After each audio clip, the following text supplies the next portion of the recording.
Why are F1 penalties skyrocketing? The hidden truth behind today's racing drama. Welcome to Driven by Passion. We're currently living in a period in Formula One where incidents are frequent and practically every Grand Prix sees penalties handed out. Let's try to understand why this is happening. Why were there fewer collisions in the 1970s and 1980s? First, car safety has improved enormously, protecting drivers much better today. Second, performance has become very equal due to strict regulations, leaving little room for engineering freedom. The budget cap also limits development, so all teams reach similar results. Advanced analytical tools help teams optimize cars, but this leads many to converge on the same performance level. Yes, these changes have greatly reduced serious injuries and narrowed the gap between the front and back of the field, which is positive. However, it also sometimes leads to dull races, where performance is so closely matched that even the best drivers struggle to overtake. Races often get decided during qualifying or at the first corner, creating long trains of cars following each other. Unfortunately, increased safety and equalized performance means some drivers resort to risky bumping antics to pass, like bumper cars. So what can be done? Reducing safety isn't an option, and that's a good thing. Instead, F1 regulations should be revised to give engineers more freedom to innovate within clearly defined limits.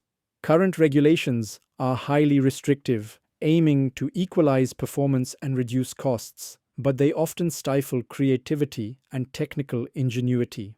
Allowing engineers greater liberty in car design and development, even within the constraints of the budget cap, could reignite the competitive engineering spirit that has historically driven Formula One's technological progress. More freedom for engineers means teams could explore varied aerodynamic concepts, chassis designs, and power unit strategies that differentiate their cars more distinctly.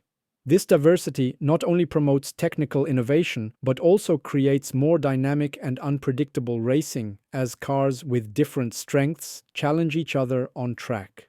It is worth remembering the 1980s, when turbo engines competed alongside naturally aspirated engines, or when Brabham's ingenuity produced slimmer cars with smaller fuel tanks that could still win on certain circuits despite extra pit stops. These examples show how regulatory freedom can inspire creative solutions and produce fascinating strategic variety for teams and fans alike. Another solution is allowing teams to do more on-track testings within the budget cap. This would be crucial for fostering technical innovation and create more competitive racing. Currently, the 2025 regulations limit teams' testing opportunities, particularly on track, emphasizing simulator use to control costs. However, simulators, while valuable, cannot fully replicate real-world conditions like variable track surfaces, weather, and tire wear, which affect car performance and development. By permitting a defined portion of the budget specifically for on-track testing, teams can validate designs under actual race conditions, uncover subtle performance or reliability issues, and optimize setups with direct feedback. This hands-on development accelerates innovation, allowing engineers to try new aerodynamic packages, suspension setups, or power unit modes that simulators might not yet predict accurately. Furthermore, more on-track testing can aid smaller teams by giving them necessary practice and data to close the gap with top teams and avoid race day surprises.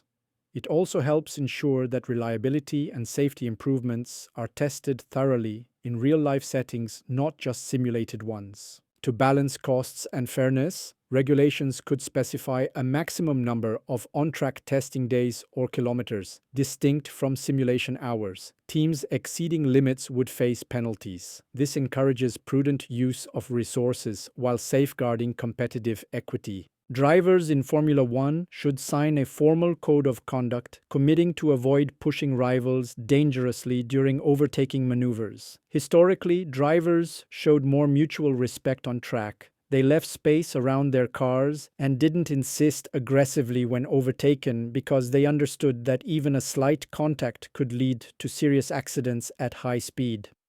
This unwritten etiquette acted as a safety net, reinforcing cautious and skillful racing. Implementing a signed code of conduct would reinforce these principles by making drivers personally accountable for respecting on-track safety and fair racing. It could require drivers to acknowledge the risks of aggressive defending or attacking, recognize racing etiquette about leaving room when overtaken, and commit to avoiding dangerous blocking or crowding tactics. These are just a few examples and many more exists. Let's work together to improve and rethink rules for the love of our sport.